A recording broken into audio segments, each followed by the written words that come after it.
도박의 마침표를 찍다. 도박 엔딩 시즌 3 시작하겠습니다. 네, 반갑습니다. 저는 방송 타짜 이성혁이고요. 네, 마지막 배팅이 9년 전 마카오에 있었던 마카오 김입니다. 네, 마카오 김님. 네. 오늘도 특집 방송이 준비가 되어 있어요. 제가 너무 좋아하시는 분들이 또 나오셔서 네, 영화 특집이 준비가 되어 있다면서요. 제가 사실은 저희가 중독에서 빠져나오는데 네. 영화 힘이 무지무지하게 컸다고 제가 여러 번 말씀드렸잖아요. 네. 근데 저희 지금 한국 영화계의 중심에 계신 분들 3분 모셨다고 보면 됩니다. 그래서 오늘 이제 중독의 영화 이야기도 나누고 그렇죠. 또 도박 중독 되신 분들이 또 힐링할 수 있는 영화도 소개하는 네네. 그런 특집으로 한번 만들어 보도록 하겠습니다. 근데 이 세 분을 한 자리에 모으기 쉽지 않았을 텐데 한 분 한 분 다 이 영화 평론계의 거장들입니다. 맞습니다. 아, 어떻게 모셨을지가 너무 궁금한데 저희 원장님이 살짝 힘을 썼다고 제가 얘기를 들었긴 했거든요. 대단합니다. 한 분 한 분 소개를 좀 해볼까요? 네네. 네. 매불쇼 시네마 지옥의 주인공 3분이십니다. 최강희, 전찬일, 라이너 3분 모셨습니다. 네, 어서 오십시오. 자, 좀 먼저 라이너부터. 네네. 네. 네. 우리 도박 엔딩에 출연 경험이 있어요. 아, 그렇죠. 네. 제가 지난번에 도박 엔딩에 나와서 제가 어떻게 이 자리까지 올 수 있었는가 요걸 이제 증명해 드렸죠. 네. 아, 이 정도는 하기 때문에 네. 아, 요 정도는 보여줄 수 있기 때문에 네네. 아, 이 자리에 있는구나. 이런 그때 걸 이제 보여드렸는데. 그때는 단독 출연이었고 그쵸. 어깨가 이제 한껏 올라간 상태에서 왔는데. 아, 그렇죠. 네. 어깨는 많이 올라갔죠. 네. 오늘 이제 어르신들과 같이 하는데 그 스탠스는 그대로 유지하는 겁니까? 아 근데 이제 아무래도 두 분 평론가 분들이 계시기 때문에 네. 오늘은 제가 이 두 분을 위해서 네. 조금 뒤로 빠져서 조금 존재감을 좀 줄여야 되지 않나 네. 이런 생각을 하고 있습니다. 근데 라이너가 요즘 잘 되나 봐요. 살이 올랐죠? 근데 많이 살도 올랐는데 많이 이제 거만해진 것이 아닌가 싶긴 한데요. 네. 아, 그때도 말씀드렸듯이 거의 우주에서 가장 바쁘기 때문에 네. 약간 좀 제가 생각해도 좀 올라왔다. 이런 생각이 좀 들더라고요. 캐릭터라고 봐야겠죠? 네, 그렇게 이해하도록 하겠습니다. 자, 그리고 이분 영화 평론가계의 이제 거장이긴 한데 네네. 아들이 지금 100만 유튜버입니다. 역시. 아들이 더 유명합니다. 아빠 찬스 아니고 네네. 아들 찬스. 너덜트. 네네. 예, 아버님 우리 전찬일 평론가님 모셨습니다. 어서 오십시오. 반갑습니다. 사는 게 허망합니다. 언제부터 네. 얼마 전부터 너덜트 전상엽의 아버지가 돼가지고 네. 사실 그 강수연 곡 상가에 갔을 때 네. 정유미 씨가 저를 보더니 너덜트 아버님 오셨다. 아. 제가 그날 무너졌습니다. 뭐 40년을 영화 스터디하고 영화 평론을 30년 가까이 하고 네. 50년 하면 보면 뭐예요? 그냥 유튜브로 인해서 한순간에 우리 너덜트 아버님이 되는데 네. 진짜 그날 허망했습니다. 그래도 내심 좀 기분이 좋은 건 아니 있죠? 아들이 잘 되는 거는 아니, 기분 좋지만 좀 좋으시죠. 네. 무너졌죠. 아. 그리고 저기 저는 좀 용어를 좀 정확히 쓰려고 그러는데 네. 이게 거장이란 말은 사실은 말이 안 되는 거고 그냥 네. 오래 버텼다. 오래 버텼다. 네, 그래서 버텼다는 면에서 뭐 저도 한 자리에 이렇게 함께해서 좋습니다. 그리고 네, 네, 2주 네. 동안 제가 이제 칸을 다녀와서 선생님 제가 한마디 여쭤봤는데 제가 제가 원래 이제 이렇게 10마디를 하셔가지고 원래 30분 제가 가는데 진행하기 굉장히 어려울 것 네, 같은데 죄송합니다. 네, 제가 한 번 물어보면 그 알겠습니다. 질문에 대한 대답 네, 네, 네, 네. 좀 부탁을 좀 드리겠습니다. 알겠습니다. 거장이라고 죄송합니다. 말씀을 이제 소개를 드렸는데 저희도 다 형식적인 거니까요. 네, 네, 네. 네, 너무 부담스러워하지 않아도 될 것 네, 네. 같습니다. 최강희 평론가님 오셨습니다. 아유 반갑습니다. 네, 어떻게 여기까지 오게 되셨을까요? 뭐 입금한다고 또 왔어요. 네네. 근데 오늘 방송에 가장 최적화된 게 네네. 저희가 이제 저희 도박 문제 관리센터가 중독 치유센터 아니겠습니까? 네. 근데 이제 우리 최강희 평론가님도 네. 지금 중독 때문에 약간 어려움을 겪고 계신다 이런 얘기 들었거든요. 어려움을 겪었었죠. 지금은 아니고요. 지금 아니고요. 네. 저뭐 알코올 중독 였고. 아, 네. 의존이 네. 있으셨구나. 알코올 중독 치료 중이에요 지금. 그래서 이제 약 먹고 있고. 네. 또 상담도 받고 있고. 그랬는데 지금 많이 좋아졌습니다. 근데 저기 되게 건강한 자세이신 건, 그러니까 나의 문제를 드러내시는 게 저희 중독 문제 있을 네. 때 굉장히 중요한 문제라서. 우리 뭐 알코올 중독 그게 뭐 숨길 일은 아니에요. 아 그럼요. 네. 그리고 뭐 술자리 같은데 가면은 사람들한테 나 중독 치료 중이다라고 얘기하고. 술 끊었다 얘기하면 에이 나 한잔해 이런단 말이에요. 그렇지. 네. 근데 중독 치료 중이야 그러면 안 줘요. 와 중독의 핵심, 네. 중독 치료의 핵심을 짚고 계셔서 지금 네. 정말 저게 가장 중요한 거거든요. 오픈하는 거. 내 네. 문제를 오픈하면 네. 그러니까 도움을 요청하는 거거든요. 나 네. 이러니까 도와줘라고 하면 술 절대 권하지 않습니다. 그렇죠. 아 근데 지난번에 우리 술 할 때 그 얘기를 안 해가지고 네네네. 저는 술을 몇잔 안 먹었는데 거기서 거의 혼조 상태에 가길래 네. 치료 중인 줄 몰랐어요. 아니요 그때는 괜찮았어요? 치료 중 아니었어요. 그때는 그때는 치료 중 아니고 아니었고? 치료 시작 사흘 전이었어요. 그리고 그때 맛이 간 게 혈을 끊긴 게 치료를 시작하게 된 결정적인 계기가 됐죠. 왜냐면 집에 왔는데 내가 집에 어떻게 왔는지 기억이 안 나니까. 우리가 다 공범이네요. 아니, 술을 먹지도 않았는데 그러더라고 그래서. 이제 치료 시작한 지 2달 되셨거든요. 저희 도박문제관리센터에서는 그러네요. 네. 도박 치료한 지 2달 됐으면 거의 신생아입니다. 네. 끝났다고 볼 수 없어요. 네, 네. 치료됐다고 전혀 볼 수 없고 이제 시작이니까 네. 우리 그렇죠. 최강희님의 단주 네, 응원하도록 하겠습니다. 자 사실 근데 누구나 중독의 성향들은 조금씩은 다 있어요. 그럼요. 네, 경우에 이제 차이긴 하지만 전찬희 평론가님은 평생을 그냥 약간 공무원처럼 천만에. 살았을 것 같은데. 저는요 공무원적인 삶이 싫어서 모든 네. 거를 포기한 사람입니다. 음. 제가 원래 어릴 때부터 교수를 계획했는데 네. 공부를 조금 했기 때문에 네. 교수도 접었고 왜냐하면 그런 그 시키는 거를 원래 너무너무 하기 싫어합니다. 네네. 그래서- 이게 아주 평탄한 삶을 살았을 것처럼 보이는데 전혀 아닙니다. 어떤 중독의 길에 빠졌던 적이 있었을까요? 제가 만약에 중독에 빠졌었다 그러면은 뭐 컨트롤은 할 수 있었지만 하도 좋아해가지고 뭐 40시간을 뭐 고도리를 뭐 쉬지 않고 쳤다든가 네. 네. 두 끼 먹고 잠 한 잠도 안 자고 40시간 고도를 친 다음에 또 나와서 네. 뭐 대학원 시절에 그런 적이 있어요. 그러니까 그런 거. 그다음에 클래식을 2달 동안 하루에 9시간씩 뭐 2달 동안 네. 그다음에 바둑을 6개월 동안 뭐 하루에 9시간씩 두고 그러니까 저는 사실 중독적 삶을 살아온 아 사람인데 그러시네요 진짜로. 다행스러운 것은 저는 일주일에 4-5일을 술을 마셔도 알코올 중독은 아니고 그다음에 이제 유감스럽게도 도박 중독 이런 거는 걸려본 적이 없고요. 네. 그게 왜 아, 유감스러운 아, 이게 좋은 일이잖아요. 왜?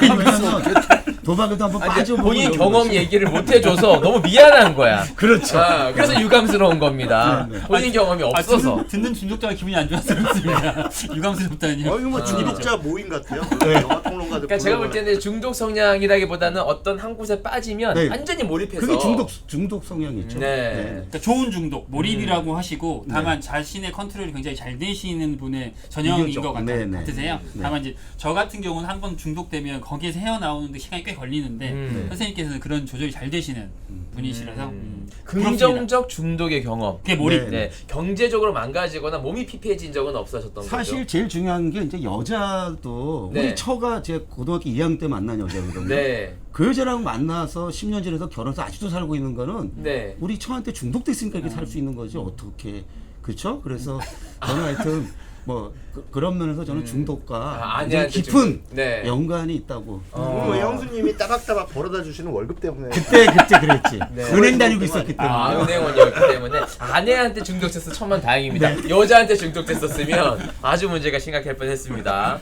자 라이너님, 네, 네 지금 많이 좀 지루해하시는 것 같은데. 굉장히 지루하고요. 네. 아무튼 저 같은 경우는 이제 중독이 그때도 말씀드렸지만 없다. 사실 없었고 이 도박 같은 것도 해본 적이 별로 없어서 네.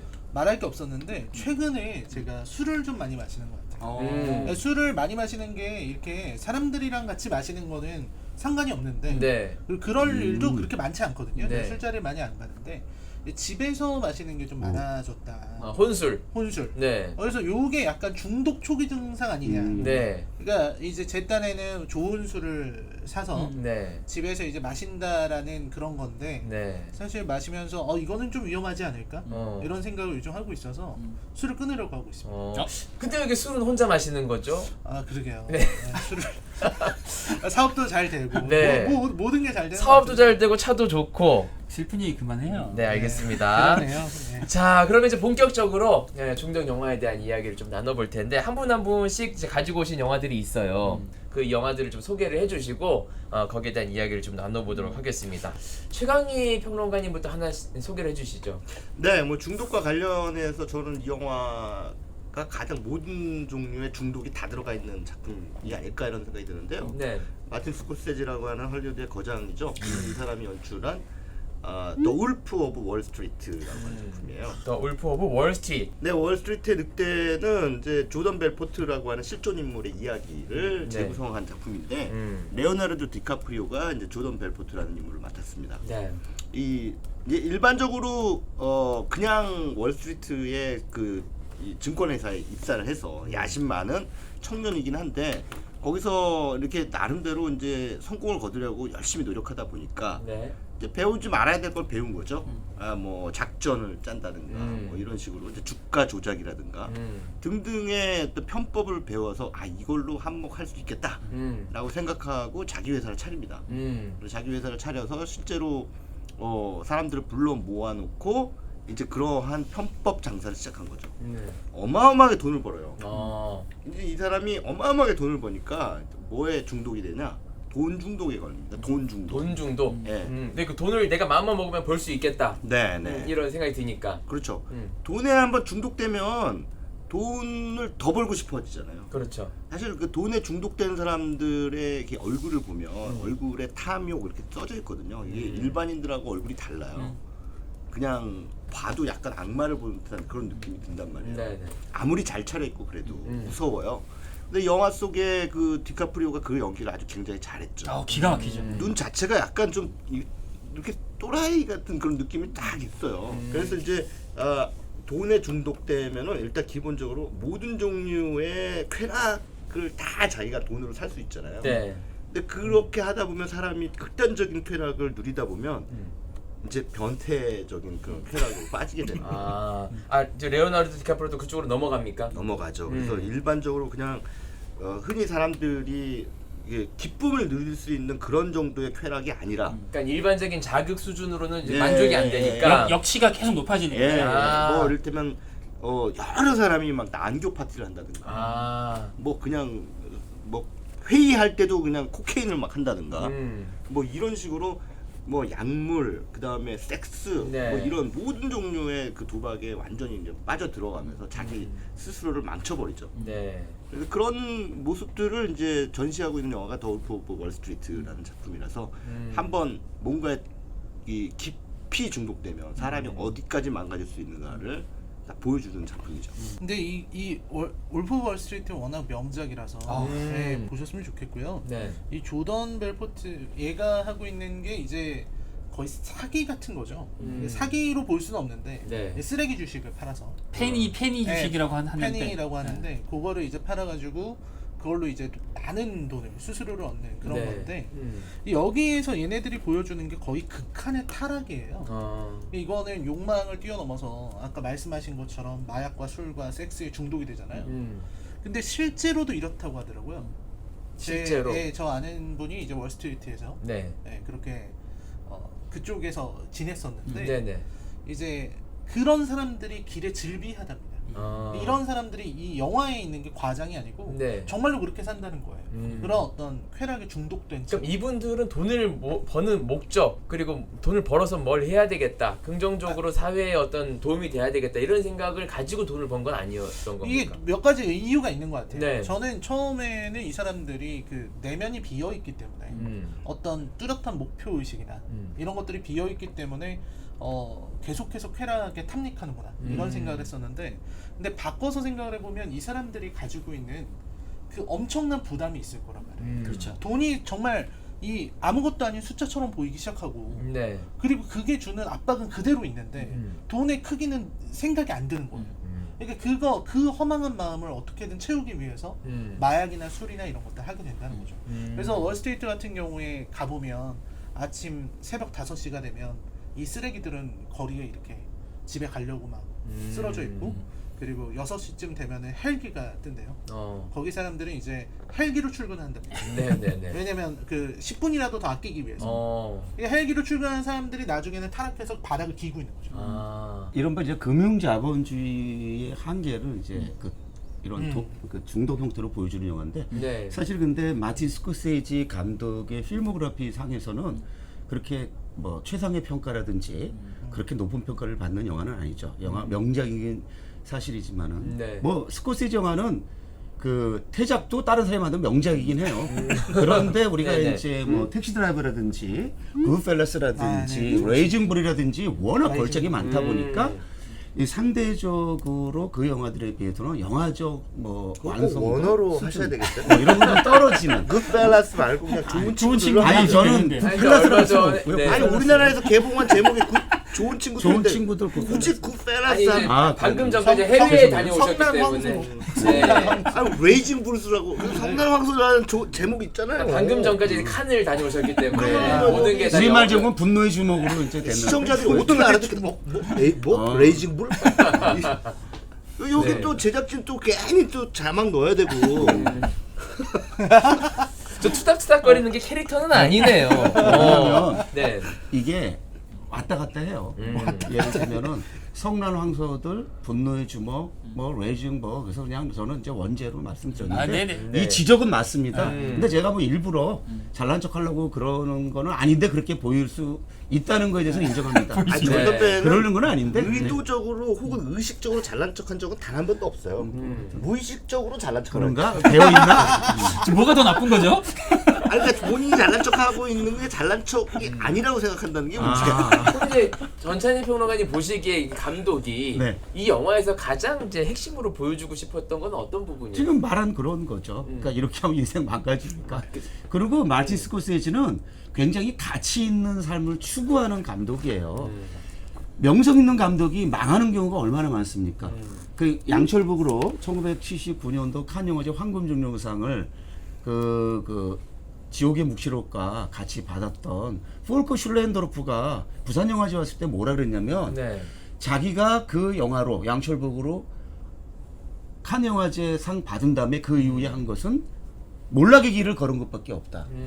스스로 인정하더라고요. 네. 그러니까 정상에 올랐을 때 그 컨트롤하기가 그렇게 어려운 거죠. 그렇죠. 도박 중독자였던 우리 마카오김님이 보시기에 나의 과거의 모습과 또 이제 주인공의 모습과 어떻게 좀 오버랩되는 부분들이 좀 있었습니까? 제가 중독자인지 모르고 봤을 때는 네. 그냥 딱 이 정도의 느낌이었어요. 그냥 욕망은 돈으로 채워지지 않나 보다. 네. 그런 메시지인가 보다. 근데 중독을 문제 겪고 나서 이 영화를 봤는데 네. 디카프리오가 막 성공한 이후에 별이 별 짓들을 다 하잖아요. 그게 광기 어린 짓들을 되게 많이 하고 이렇게 볼 때. 네. 네. 왜 저런 또라이 같은 짓을 하지? 안 그래도 되는데? 충분히 돈도 많고 뭐 이제 그만 멈춰도 되는데라는 신호들이 굉장히 많아요. 중간중간. 여러 가지 중간중간 멈출 수 있는 장면들이 있는데 네. 멈추지 못해요. 충분히 많이 가졌는데도 불구하고. 저도 중간에 본전 찾아본 적이 있거든요. 돈 따본 적이 있거든요. 멈췄으면 되는데 왜 안 멈추고 거기서 내가 더 뭘 탐했지? 마틴 스콜세지 감독이 영화적으로 굉장히 뛰어난 사람이라고 평가되는 게 아니라 저한테는 와 제대로 봤다 인간. 저 상태에 가게 되면 사람은 저렇게 행동할 수밖에 없는데 겪어보지 않고 저걸 어떻게 그려내셨지? 되게 뜨끔한 마음 저한테. 네. 그리고 이 영화를 얼마 전에 같은 중독자분들하고 같이 한 본 적이 있어요. 그분도 똑같이 얘기해요. 와 이거 보는데 자기가 창피하게 내 모습을 보는 것 같아서 창피하다는 마음이 든다는 거예요. 와 그래서 저 최강희 선생님께서 이 영화를 딱 픽하셨을 때 저분 중독 좀 아시나? 이런 생각이 좀 들었어요. 왜냐면 중독이 있거든. 노골적으로 중독을 다룬 중독이거든. 영화들이 꽤 많은데 네. 이건 좀 노골적이진 않거든요. 중독 영화를 표방하지 않아요. 근데 딱 이걸 픽하셔서 저분 중독 좀 아시나 보다 했는데 역시 알코올 중독. 저 같은 일반인들이 봤을 때는 디카프리오가 저때 멈춰면은 정말 많은 것들을 이제 가질 텐데 얻은 것들이 많을 텐데 하는 의구심이 생기는 것들이 저 같은 일반인의 입장이라면 너무 이해가 가요. 중독자의 경험을 가졌던 분들은 멈추지 못하는 것까지 이해를 한다는 저기서 거죠. 멈출 수 있다면 저거는 성인의 반영인가 인간이 아니다. 그래서 출발선 자체가 그냥 이 중독을 강요하는 측면이 있죠. 그러니까 뭐 이를테면 월스트리트에서 이 편법을 동원해서 돈을 벌게 하는 것 자체가 네. 거기에 중독되지 않으면 그렇게 될 수가 없거든요. 벌 수가 없어요. 그런 구조잖아요. 그러니까. 이제 딱 이 부분인데 네. 그 아까 페니 주식이라고 하는 장외 주식 같은 거예요. 쓰레기 주식인데 그 주식을 팔면서 돈을 많이 벌거든요. 근데 이 중독자분들을 같이 보고 나서 제일 이분들이 자존심이 상했다고 한 게 뭐냐면 가난한 사람들은 이 주식을 팬이 주식 팔거든요. 부자들한테는 안 팔아요. 부자들한테 팔면 더 돈 벌 텐데 왜 가난한 사람들은 그냥 파냐 하니까 디카프리오가 부자들은 똑똑해서 이런 거 안 사. 얘기하는데 저를 포함해서 그 중독자분들 모두니 뭐라고 생각했냐면 그렇지. 도박장을 운영하는 사람들이 우리를 저렇게 생각했을 거야. 부자들한테 문자 안 보내요. 그 사설 토토 하라고 안 보낸다고요. 네. 다 가난한 사람들한테 보내거든요. 좀 그 사람들이 날 모자란 사람으로 봤겠구나. 딱 이 마인드겠구나. 그러니까 디카프리오가 중독자로도 보이기도 하고 도박장 운영자로도 보이기도 하는 거예요. 이 영화를 중독자가 보면. 그래서 호구들을 데리고 와서 맞아요. 장사를 하는. 네. 그러니까 라이너 같은 경우에는 사실 이제 영화를 보면서 이게 현실적이냐 비현실적이냐 이거를 굉장히 중요하게 생각하잖아요.